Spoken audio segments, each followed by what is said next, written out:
Thinking fast and slow. ये एक ऐसी किताब है जो दिमाग के दो तरीकों को समझाने की कोशिश करती है। एक जो तुरंत फैसला लेता है बिना सोचे, यानी सिस्टम 1, और एक जो सोच विचार करके ध्यान लगा के काम करता है, यानी सिस्टम 2। ये किताब आपको एक नया नजरिया देती है अपने खुद के फैसलों और सोचने के तरीकों को देखने का। ये बताती है कि हम कैसे अपने ही दिमाग के जाल में फंस जाते हैं, कैसे हम सोच रहे होते हैं कि हम समझदारी से फैसला ले रहे हैं, लेकिन असल में हमारी सोच, पहचान, यादें और पहले से बने बायस के असर में होती है। इसमें लिखा गया है कि कैसे हमारी इंट्यूशन यानी सिस्टम 1 कई बार सही होता है, लेकिन कई बार बिना जांच के गलत दिशा में ले जाता है, और सिस्टम 2 जो हमें संभाल सकता है वो या तो सुस्त होता है या देर से आता है। तो आइए इस बुक को डिटेल में समझने की कोशिश करते हैं। हमारे दिमाग में सोचने के दो तरीके होते हैं, एक तेज अपने आप होने वाला यानी सिस्टम 1, और एक धीमा ध्यान से सोचने वाला यानी सिस्टम 2। जब हम किसी का चेहरा देखते हैं, बिना सोचे समझे उसके बारे में बहुत कुछ समझ लेते हैं, जैसे वह गुस्से में है या कुछ बोलने वाला है। यह सिस्टम 1 का काम है। ये सब चीजें अपने आप बिना किसी कोशिश के हो जाती हैं। लेकिन जब हमें 17 × 24 जैसा सवाल मिलता है तो हमें सोच समझकर दिमाग लगाकर हल करना पड़ता है। इसमें मेहनत लगती है, स्टेप बाय स्टेप करना होता है और ध्यान भी भटक सकता है। यह सिस्टम 2 का काम है। सिस्टम 1 बहुत तेज झटपट काम करता है, जैसे किसी चीज की दूरी समझना, आवाज की दिशा पहचानना, कोई साधारण सवाल का जवाब देना, साधारण वाक्य पढ़ना, गाड़ी चलाना जब ट्रैफिक न हो, और बहुत कुछ। इसमें हमको सोचना नहीं पड़ता, ये अपने आप हो जाता है। बहुत सारी बातें तो जन्म से आती हैं, बाकी धीरे धीरे प्रैक्टिस से सिस्टम 1 का हिस्सा बन जाती हैं। सिस्टम 1 को रोका नहीं जा सकता, जैसे 2 + 2 = 4, ये अपने आप दिमाग में आ जाएगा। सिस्टम 2 जब एक्टिवेट होता है तो ध्यान लगाना पड़ता है, मेहनत करनी पड़ती है, जैसे रेस में स्टार्ट के लिए तैयार होना, भीड़ में किसी एक आवाज पर फोकस करना, मुश्किल सवाल हल करना, 2 चीजों की तुलना करना, टैक्स फॉर्म भरना, अपनी हरकतें कंट्रोल करना वगैरह। सिस्टम 2 का ध्यान बंट जाए तो ये काम नहीं हो पाते। दोनों सिस्टम मिलकर भी काम करते हैं। सिस्टम 1 हमेशा एक्टिव रहता है, सिस्टम 2 तब एक्टिव होता है जब कुछ कठिन हो या सिस्टम 1 गड़बड़ करे। ज्यादातर हम सिस्टम 1 के हिसाब से चलते हैं, पर जब दिक्कत आती है तो सिस्टम 2 कंट्रोल ले लेता है। इन दोनों के बीच तालमेल हमारे लिए फायदेमंद है। सिस्टम 1 जल्दी अपने आप फैसले ले लेता है, लेकिन इसमें गलतियां भी हो सकती हैं, जैसे कभी कभी आसान सवाल का जवाब गलत दे देता है या लॉजिक की बात समझ नहीं पाता। कभी कभी दोनों सिस्टम के बीच टकराव भी होता है, जैसे किसी शब्द को सिर्फ उसका रंग बताना, न कि शब्द क्या लिखा है।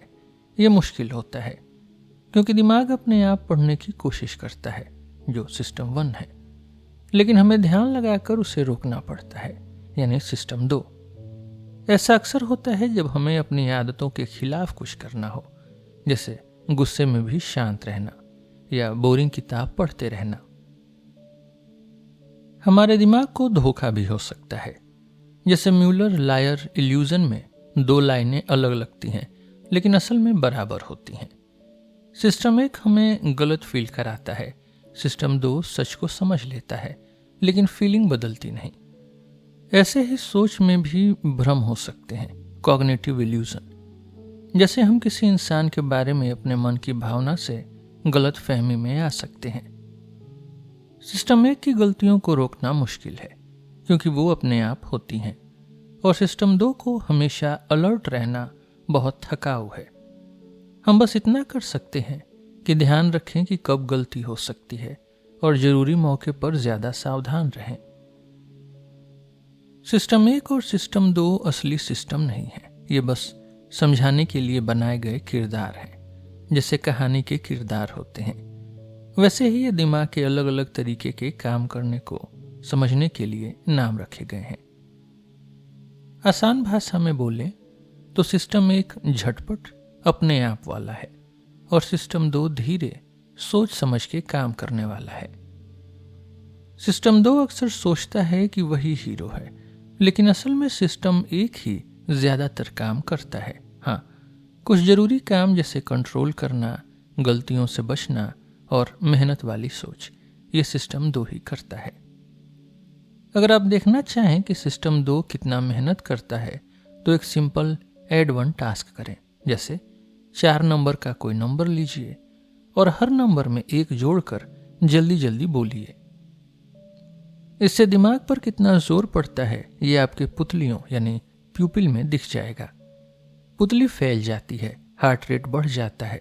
अगर टास्क ज्यादा मुश्किल हो जाए तो दिमाग हार मान लेता है और पुतली छोटी हो जाती है। सारे काम में दोनों सिस्टम की अपनी अपनी जगह है।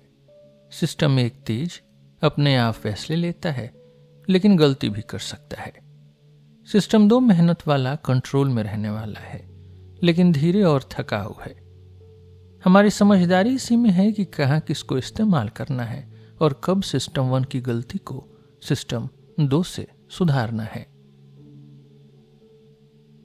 जब लैब में लोगों की पुतली देखी गई तो पता चला कि जब कोई आम बात कर रहा हो तो उसकी पुतली छोटी रहती है, यानी दिमाग पर ज्यादा बोझ नहीं होता।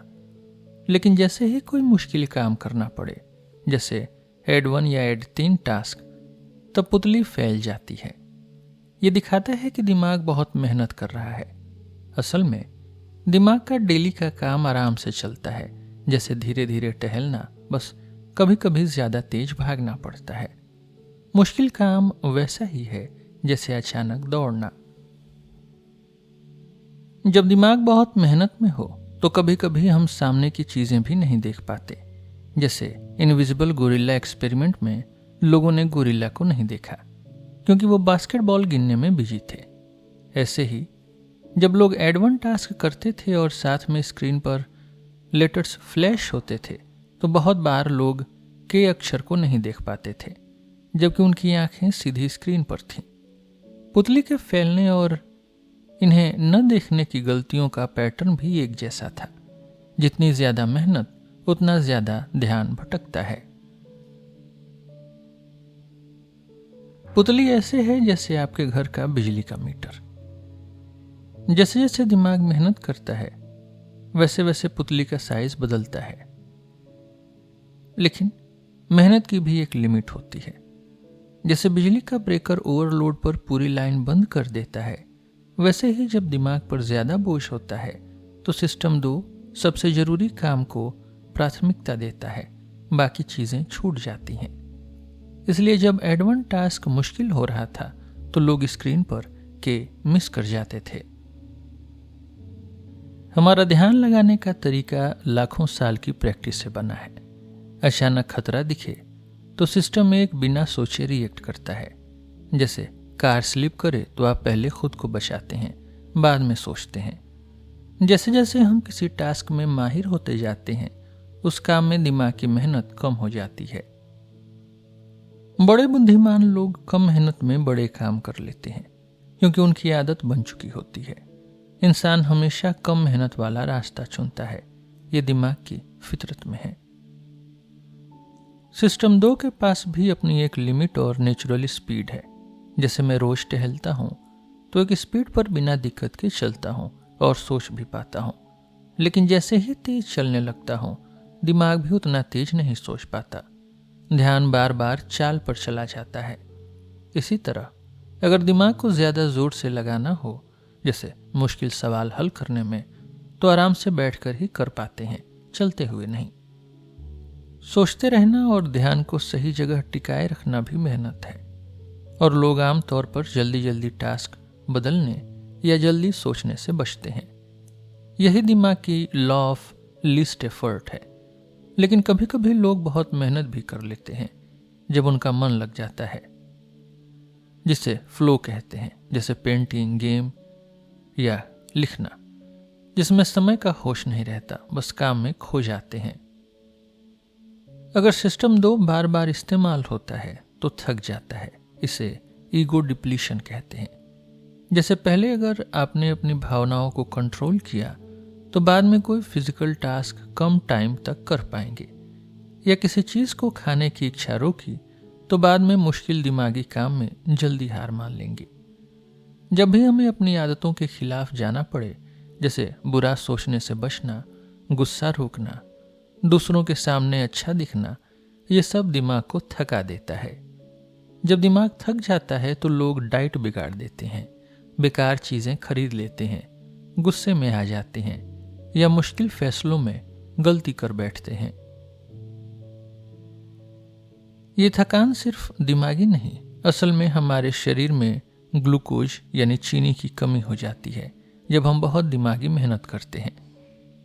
रिसर्च में देखा गया कि अगर लोग काम के बीच में मीठा पी लें तो उनका परफॉर्मेंस सुधर जाता है, यानी दिमाग का ईंधन असली में ग्लूकोज है और मेहनत करते हुए कम हो जाता है। एक स्टडी में देखा गया कि जज जब भूखे होते हैं या थक गए होते हैं तो रिहाई यानी पेरोल देने के फैसले ज्यादा बार नकार देते हैं। खाना खाने के बाद उनका मूड बदलता है और वो ज्यादा रिहाई मंजूर करते हैं।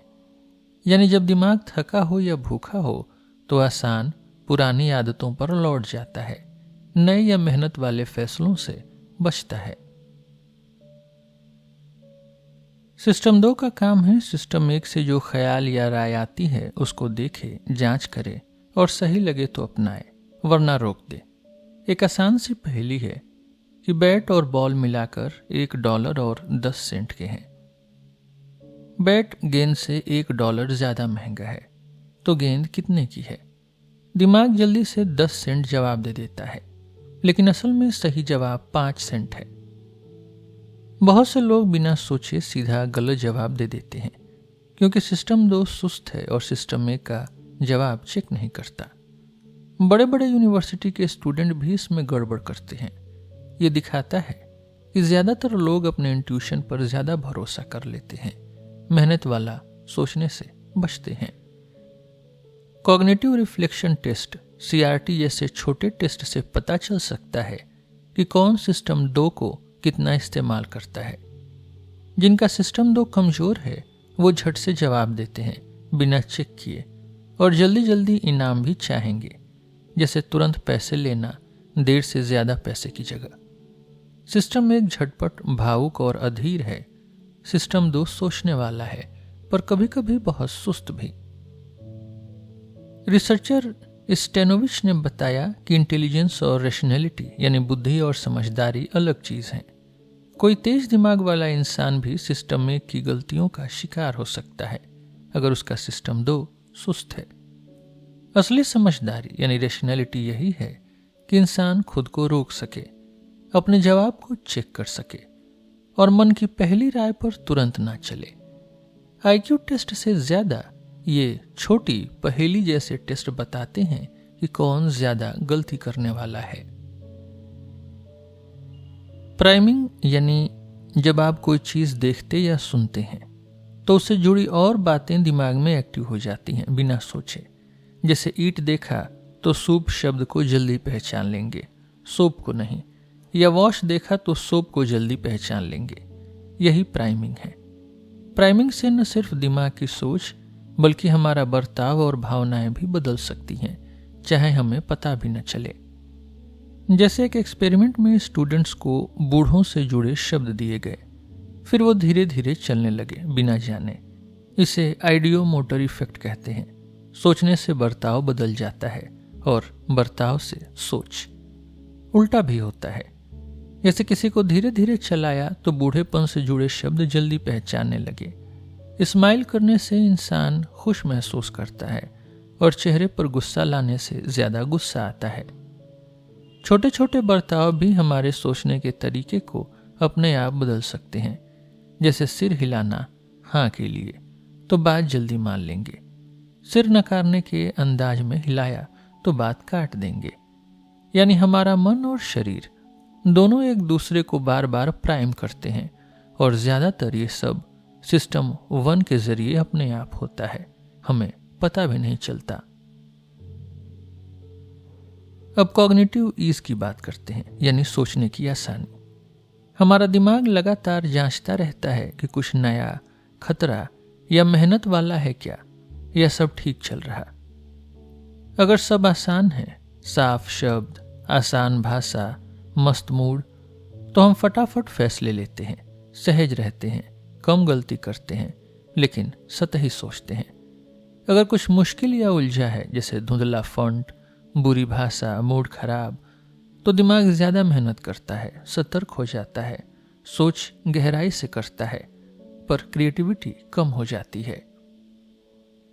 यही वजह है कि अगर कोई बात बार बार सुनी हो या साफ सुथरी लिखी हो या तुकबंदी में कही गई हो, तो लोग उसे जल्दी सच मान लेते हैं, चाहे वो गलत ही क्यों न हो।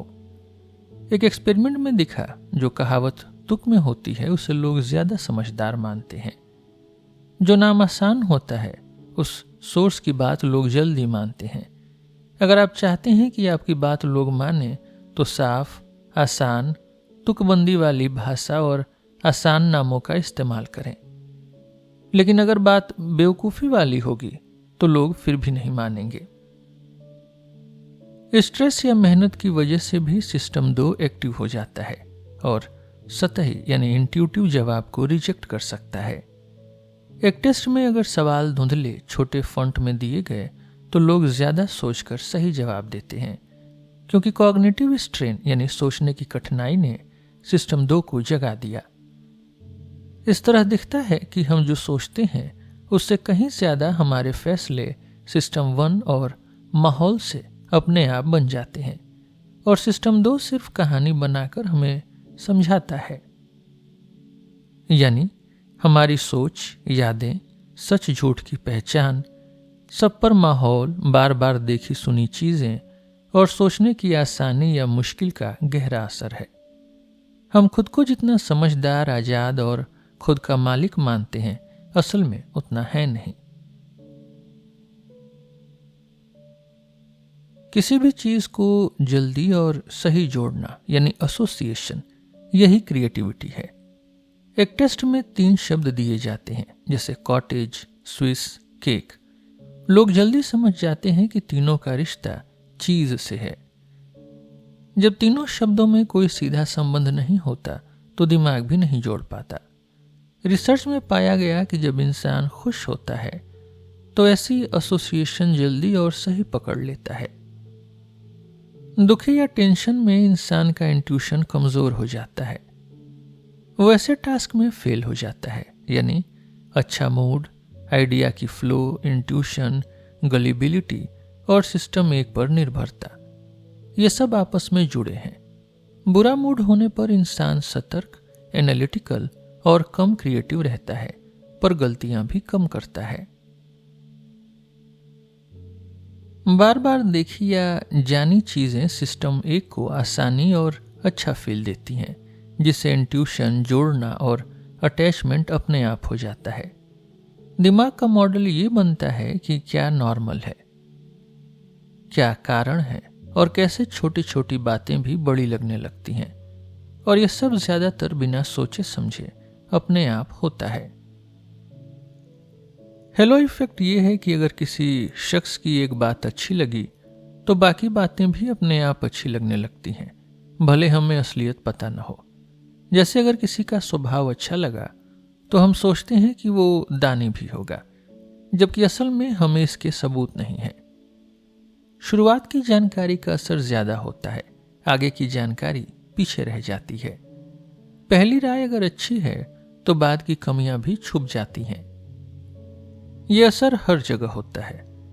जैसे जब एक ही बच्चे की 2 परीक्षाएं जांची जाती हैं, पहली परीक्षा की अच्छी या बुरी ग्रेडिंग दूसरी पर असर डाल देती है।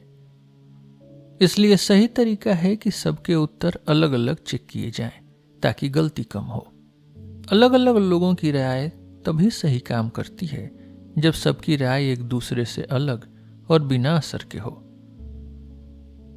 System 1 what you see is all there is पर चलता है, यानी जो दिख रहा है बस वही सब कुछ है, बाकी की जानकारी को अनदेखा कर देता है। सिस्टम 1 जितनी जानकारी मिलती है उसी से कहानी बना लेता है और उसे पूरा मान लेता है। कम जानकारी पर ही सिस्टम 1 बहुत तेजी से मजबूत निष्कर्ष निकाल लेता है। कभी कभी कम जानकारी से बनी कहानी ज्यादा सटीक, भरोसेमंद और सही महसूस होती है, जिससे कॉन्फिडेंस भी बढ़ जाता है, भले असल में ये सच से बहुत दूर हो।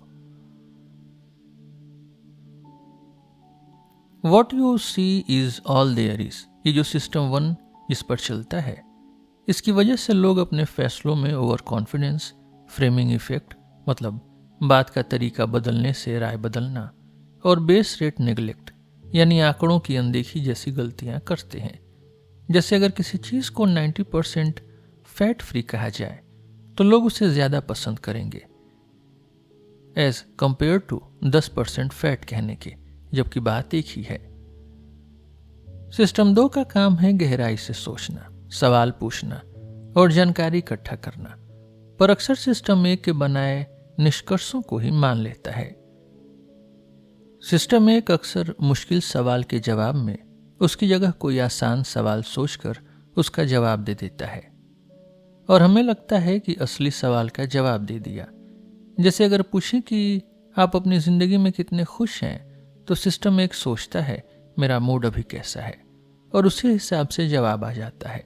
या किसी प्रजाति को बचाने के लिए कितने पैसे देंगे, तो दिमाग में तुरंत उस प्रजाति की हालत देखकर जो इमोशन आता है उसी को पैसे में बदल देते हैं।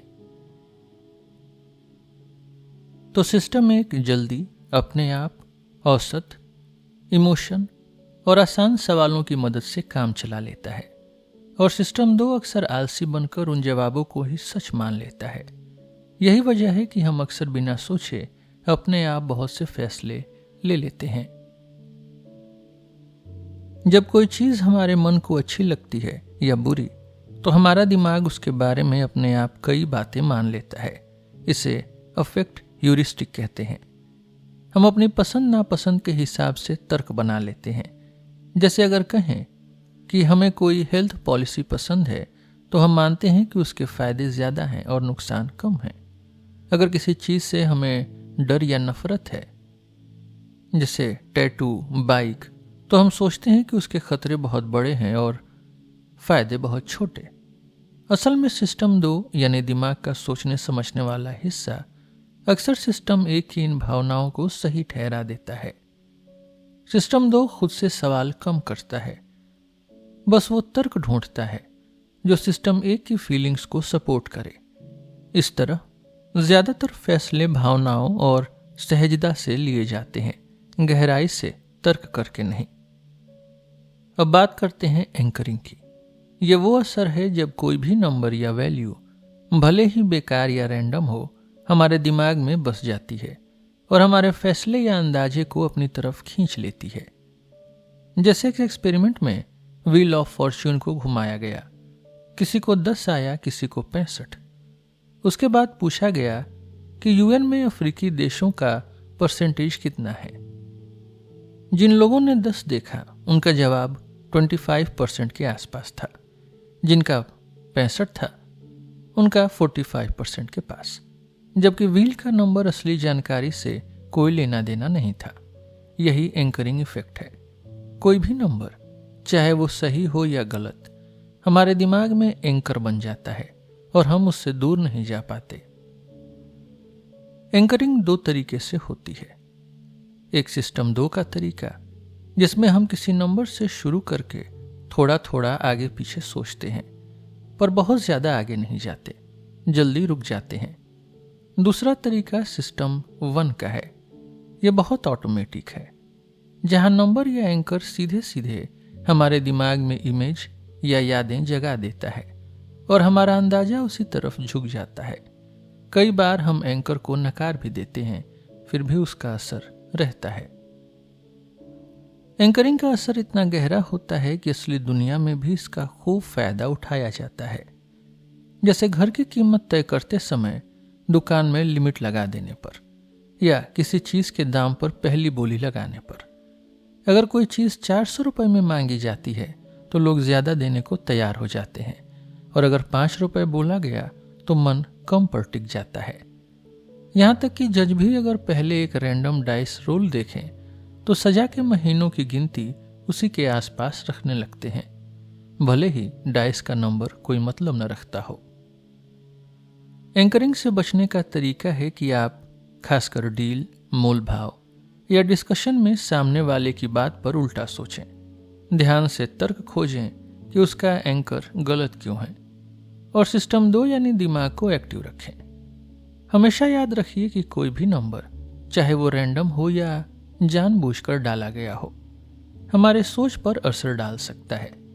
अगर आप अपने फैसले में सच्चाई और समझदारी चाहते हैं तो हर एक एंकर को पहचानिए और उससे दूरी बनाना सीखिए। तो एंकरिंग ये भी दिखाती है कि सिस्टम 2 यानी सोचने वाला दिमाग भी सिस्टम 1 की ऑटोमेटिक झटपट आने वाली चीजों पर बहुत डिपेंड करता है। सिस्टम 2 को खुद भी नहीं पता चलता कि उस पर कितना असर पड़ा। इसीलिए बड़े फैसलों में, खासकर जहां नंबर, कीमत या नुकसान फायदा जुड़ा हो, कभी भी जल्दी में कोई भी नंबर अपने मन में मत बैठने दीजिए, वरना उसका असर आपके पूरे सोच पर छाया रहेगा। जब हम किसी चीज के बारे में सोचते हैं या फैसला लेते हैं तो अक्सर दिमाग में जो भी सबसे जल्दी या आसानी से याद आ जाए उसी पर भरोसा कर लेते हैं।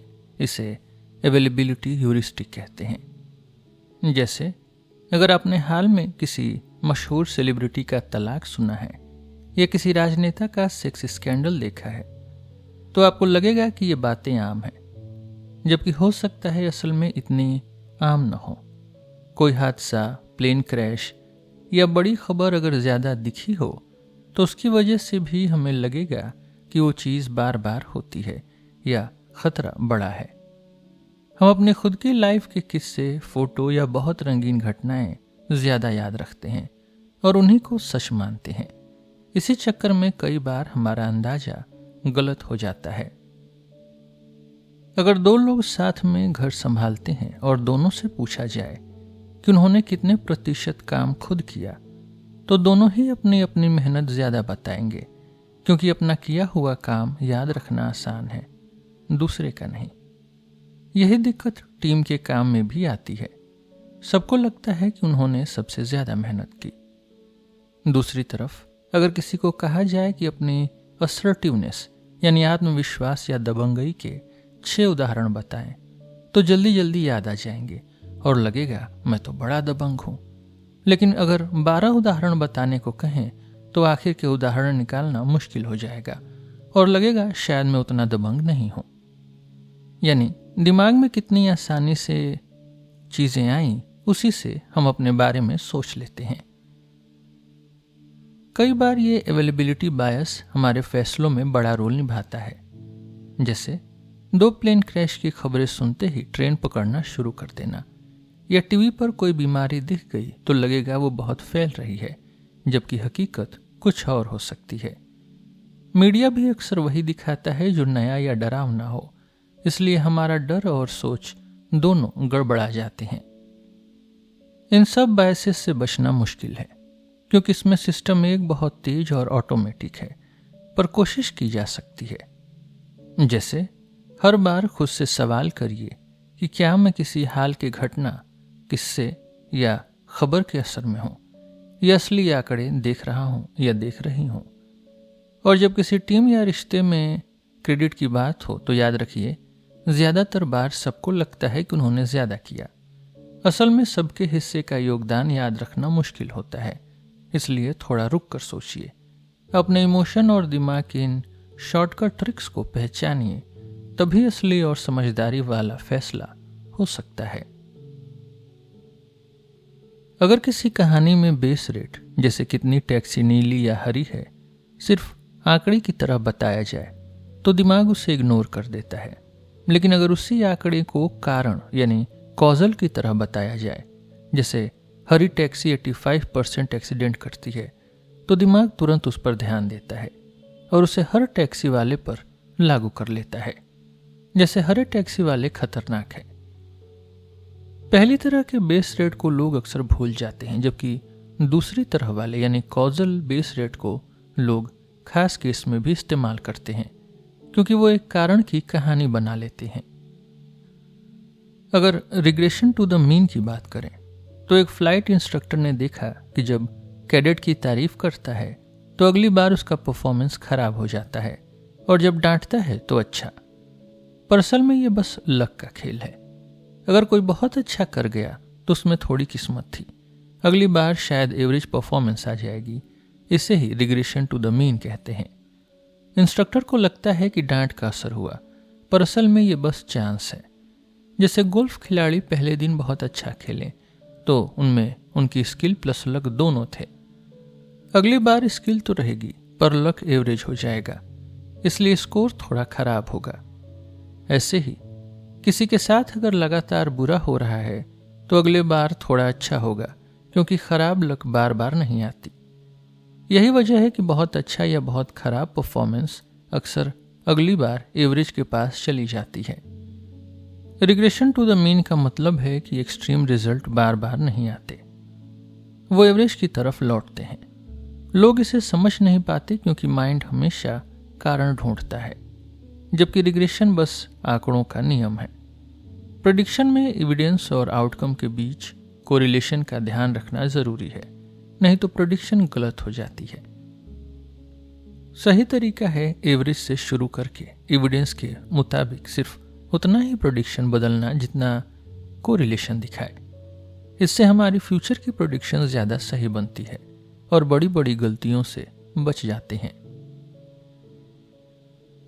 हमारा दिमाग सिंपल कहानी, सर्टेनिटी और स्किल का इल्यूजन बनाता है, लेकिन ज्यादातर केसेस में फॉर्मूला और चेकलिस्ट से बेहतर कुछ नहीं।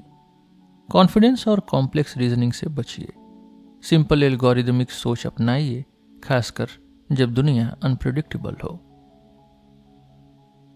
प्लानिंग फैलेसी का मतलब है जब भी हम कोई प्रोजेक्ट या काम शुरू करते हैं तो हम अक्सर बहुत ही ऑप्टिमिस्टिक अंदाजे लगाते हैं, यानी हमेशा बेस्ट केस सिनेरियो सोचते हैं और ये मानते हैं कि सब कुछ स्मूथ चलेगा। असल में ज्यादातर बार असली खर्चा, टाइम और दिक्कतें हमारी सोच से कहीं ज्यादा होती हैं। चाहे सरकार हो, बिजनेस हो या आम आदमी, सब प्लानिंग फैलेसी का शिकार होते हैं। बहुत सारी बड़ी बड़ी बिल्डिंग्स, रेलवे प्रोजेक्ट्स या घर की किचन की मरम्मत, हर जगह बार बार पैसे और टाइम दोनों बहुत ज्यादा लग जाते हैं, पर प्लानर्स बार बार वही गलती दोहराते हैं। इसकी दो मेन वजहें होती हैं।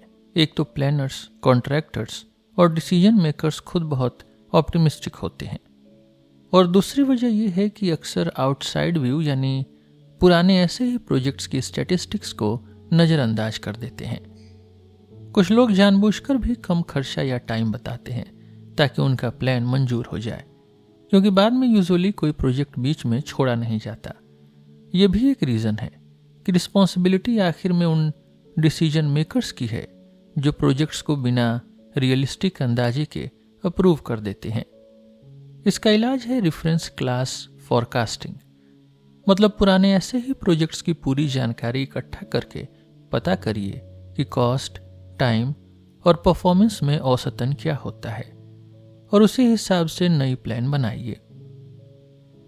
सबसे पहले सही रेफरेंस क्लास चुनिए, फिर उसके स्टैटिस्टिक्स से बेसलाइन प्रेडिक्शन निकालिए, और अगर कोई स्पेशल रीजन हो तो उसमें थोड़ा बदलाव करिए। अगर डिसीजन मेकर्स ये तरीका अपनाएं तो प्लानिंग फैलेसी काफी हद तक कम हो सकती है। कंपटीशन निगलेक्ट भी इसी का हिस्सा है। लोग अपने प्लान और अपने स्किल पर तो ध्यान देते हैं, पर कॉम्पिटिटर्स या मार्केट के बाकी प्लेयर्स के बारे में नहीं सोचते। सभी ये मानते हैं कि उनका प्रोडक्ट या फिल्म सबसे अच्छा है, सब उसी दिन लॉन्च कर देते हैं और मार्केट में क्राउड बढ़ जाता है। ज्यादातर लोगों को लगता है कि उनका रिजल्ट सिर्फ उनकी मेहनत पर निर्भर करेगा, जबकि असल में कॉम्पिटिटर्स और लक का भी उतना ही रोल होता है। यही वजह है कि बहुत सारे स्टार्टअप या बिजनेस फेल हो जाते हैं, पर इसका ओवरऑल इकॉनमी पर फायदा भी है, क्योंकि नए आइडियाज आते रहते हैं और आगे जाकर क्वालिफाइड लोग उन आइडियाज़ को आगे बढ़ाते हैं, लेकिन इन्वेस्टर्स और इंडिविजुअल रिस्क टेकर्स का नुकसान हो सकता है। अब डिसीजन मेकिंग की बात करते हैं। इकोनॉमिक्स में एजेंट को फुल्ली रेशनल, सेल्फिश और स्टेबल टेस्ट वाला माना गया है, पर साइकोलॉजिस्ट के लिए ये गलत है। असली इंसान लिमिटेड जानकारी से फैसले लेते हैं। उनकी पसंद नापसंद बदलती रहती है और वो हमेशा लॉजिकल नहीं होते। एक्सपेक्टेड यूटिलिटी थियरी कहती है कि लोग कोई भी गैम्बल का फैसला उसके संभावित वैल्यू के हिसाब से करते हैं, पर असल में लोग रिस्क से डरते हैं और श्योर चीज़ को पसंद ज़्यादा करते हैं, इवन अगर गैम्बल का एक्सपेक्टेड वैल्यू ज़्यादा हो। बर्नौली ने यूटिलिटी थियरी बनाई, जिसमें कहा कि जैसे जैसे इंसान अमीर होता जाता है, हर एक्स्ट्रा पैसे की वैल्यू घटती जाती है। इसे डिमिनिशिंग मार्जिनल यूटिलिटी भी कहते हैं। इसलिए रिस्क अवर्जन आ जाती है। ये थियरी बहुत समय तक चली, पर इसमें एक बड़ी गलती है। ये मानती है कि लोगों की खुशी सिर्फ उनकी टोटल वेल्थ से तय होती है। असल में इंसान अपनी हाल की वेल्थ चेंज के हिसाब से खुश या दुखी होता है, न कि एब्सोल्यूट वेल्थ से। जैसे जैक के पास कल 1 मिलियन था, आज 5 मिलियन है, वो बहुत खुश है। जिल के पास कल 9 मिलियन था, आज 5 मिलियन है, वो दुखी है, जबकि दोनों के पास अभी बराबर पैसा है। इसके अलावा एक प्रोस्पेक्ट थियरी भी है, जिसके 3 मेन प्रिंसिपल्स हैं। पहला, इंसान हर चीज को अपने रेफरेंस पॉइंट से तौलता है। दूसरा, फायदे नुकसान का असर कम ज्यादा रकम पर अलग अलग होता है, यानी डिमिनिशिंग सेंसिटिविटी। और तीसरा, नुकसान का डर फायदा पाने की खुशी से ज्यादा होता है, यानी लॉस अवर्जन। प्रोस्पेक्ट थियरी और यूटिलिटी थियरी दोनों की अपनी ब्लाइंड स्पॉट्स हैं। जैसे प्रोस्पेक्ट थियरी में रेफरेंस पॉइंट को 0 मानना ठीक है, लेकिन जब आप $1 मिलियन जीतने का बड़ा चांस रखते हैं और जीत नहीं पाते, तो डिसअपॉइंटेड बहुत बड़ी होती है। जबकि थियरी कहती है कि 0 आउटकम की कोई वैल्यू नहीं। प्रोस्पेक्ट थियरी को एक्सेप्ट इसलिए किया गया क्योंकि इसमें रेफरेंस पॉइंट और लॉस अवर्जन जैसे आइडियाज थे, जो यूटिलिटी थियरी से आगे थे और कई ह्यूमन बिहेवियर को समझाते थे। लेकिन यह भी पूरी तरह परफेक्ट नहीं है। साइंटिस्ट नई थियरी तभी अपनाते हैं जब उनमें कोई नया टूल मिल जाए जो पुराने से बेहतर काम करे। प्रोस्पेक्ट थियरी से ऐसा हुआ, इसलिए उसे लोगों ने अपनाया। असल में लोग फायदे और नुकसान को अपनी उम्मीदों और पिछले अनुभवों के हिसाब से तौलते हैं, और नुकसान का डर अक्सर फायदे की उम्मीद से ज्यादा होता है। बर्नौली की पुरानी थियरी में यह सब नहीं था, इसलिए प्रोस्पेक्ट थियरी को जरूरी माना गया। अब बात करते हैं एंडाउमेंट इफेक्ट की। जब किसी के पास कोई चीज होती है तो उसकी कीमत उसके लिए बढ़ जाती है। इकोनॉमिक्स की किताबों में इंडिफरेंस कर्व बनाते हैं, जिसमें मानते हैं कि चाहे आदमी जहां भी हो, उसे फर्क नहीं पड़ता। पर असलियत यह है कि हर किसी का एक रेफरेंस पॉइंट होता है, यानी उसकी अभी की हालत या स्टेटस क्यू। यह बदलने का सोचना ही लोगों को तकलीफ देता है, और नुकसान का डर फायदे से बड़ा होता है। जैसे कोई अपनी नौकरी या शहर बदले तो नए फायदे और नुकसान पुराने हालात से तौलता है, और आमतौर पर नुकसान बड़ा दिखता है। इसलिए लोग बदलाव से बचना पसंद करते हैं जब तक मजबूरी न हो। लोग जब किसी बदलाव या सुधार में नुकसान देखते हैं तो वो बहुत ज्यादा जोर लगाते हैं, जबकि जिनको फायदा होना है वे उतनी मेहनत नहीं करते। इसलिए जो भी चीज में लोगों का नुकसान है, उस पर विरोध बहुत तीखा होता है। नेगोशिएशन में हर कोई यही मानता है कि सामने वाला जो कंसेशन दे रहा है वह कम तकलीफ वाला है। असल में दोनों के लिए नुकसान अलग अलग मायने रखता है। अगर दोनों यह मान लें कि जो कुछ बंट रहा है वो फायदा है, नुकसान नहीं, तो समझौता आसान हो जाता है। किराएदारों को लगता है उनका किराया बढ़ाना गलत है, क्योंकि वो पुराने किराए को अपनी हकदारी मानते हैं। लेकिन जब व्यापारी खुद का खर्च बढ़ता देखता है और दाम बढ़ाता है, तो ग्राहक भी मान लेते हैं कि उसकी भी मुनाफा कमाने की हकदारी है। जब भी हम किसी चीज या स्थिति का पूरा आकलन करते हैं, दिमाग अलग अलग चीजों को अलग वजन देता है। चाहे कार खरीदनी हो या दामाद का आकलन करना हो। यही प्रोसेस जोखिम भरी स्थितियों में भी चलती है। हम आउटकम की प्रोबेबिलिटीज के हिसाब से उन्हें वजन देते हैं, पर हमेशा बिल्कुल लॉजिकल ढंग से नहीं। हम अपनी जिंदगी को भी एक कहानी की तरह सोचते हैं जिसमें एंडिंग बहुत मैटर करती है। कोई भी ओपेरा, फिल्म, शादी या रिश्ता हो, अंत बुरा रहा तो सारी कहानी पर उसका असर पड़ता है, भले बीच में अच्छे पल याद ज्यादा रहे हों। यादें हमेशा आखिरी के कुछ लम्हों और पीक पर टिक जाती हैं। इसीलिए अगर किसी की जिंदगी के आखिर के 5 साल कम खुशहाल जोड़ दिए जाएं, तो लोग उसकी पूरी लाइफ की खुशी को कम आंकते हैं, जबकि एक्चुअल में उसकी टोटल खुशी बढ़ गई थी। इसी को लेस इज मोर इफेक्ट कहते हैं। ये फर्क नौजवानों में ही नहीं, बड़ों में भी मिलता है। जब हम लंबी यात्रा या वेकेशन की बात करते हैं तो लगता है कि लंबी छुट्टी ज्यादा मजेदार है, लेकिन वो बस इसलिए कि छुट्टी का एंड ज्यादा फ्रेश बनाता है। असली फर्क एंड के इम्प्रूवमेंट या खराबी से आता है, ड्यूरेशन से नहीं। असल में हम जो जीते हैं वो एक्सपीरियंस है, लेकिन जो याद रखते हैं और जिससे सीखते हैं वो मेमोरी है। डिसीजन हमेशा रिमेंबरिंग सेल्फ लेता है और उसी की यादों के हिसाब से जिंदगी की कहानी गढ़ी जाती है। मान लीजिए अगर आप वेकेशन के बाद सभी फोटोज डिलीट कर देंगे और एक ऐसी दवाई खा लेंगे जो सारी यादें मिटा देगी, तो क्या आप फिर भी वेकेशन पे जाएंगे? ज्यादा लोग कहेंगे नहीं, क्योंकि याद न रहे तो उस एक्सपीरियंस का कोई मतलब ही नहीं।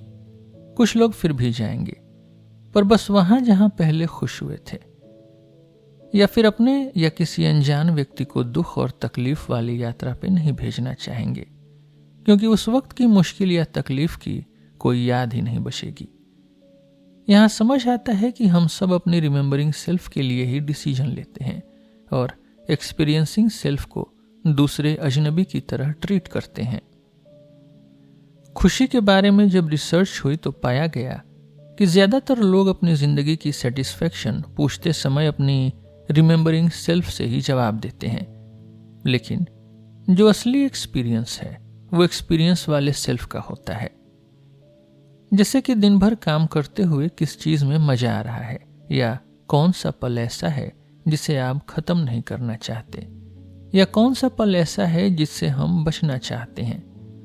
कुछ काम जैसे किसी चीज में पूरा डूब जाना, जिसे फ्लो कहते हैं, खुशी देते हैं। एक्चुअल खुशी या ऑब्जेक्टिव वेलबींग इसी तरह मेजर हो सकती है, हर पल के एक्सपीरियंस के बेसिस पे।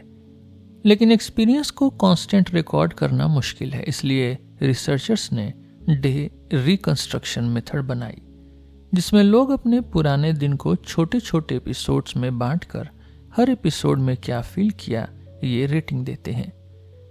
इस मेथड से पाया कि लोग अपने दिन का काफी हिस्सा अनकंफर्टेबल या निगेटिव स्टेट में बिताते हैं। जैसे अमेरिकन महिलाएं 19% समय, फ्रेंच 16%, डेनिश 14% टाइम। इसको यू इंडेक्स बोला गया, मतलब किसी एक्टिविटी जैसे कम्यूट, काम, हाउसवर्क, टीवी देखना, सेक्स या सोशलाइजिंग, हर चीज का अपना यू इंडेक्स है। कम्यूट और वर्क का यू इंडेक्स ज्यादा, सेक्स का सबसे कम मिला। यानी कौन सी एक्टिविटी में हम कितना बुरा महसूस करते हैं वो टाइम के हिसाब से ऑब्जेक्टिवली नाप सकते हैं। लोगों के गोल्स भी काफी इंपॉर्टेंट है।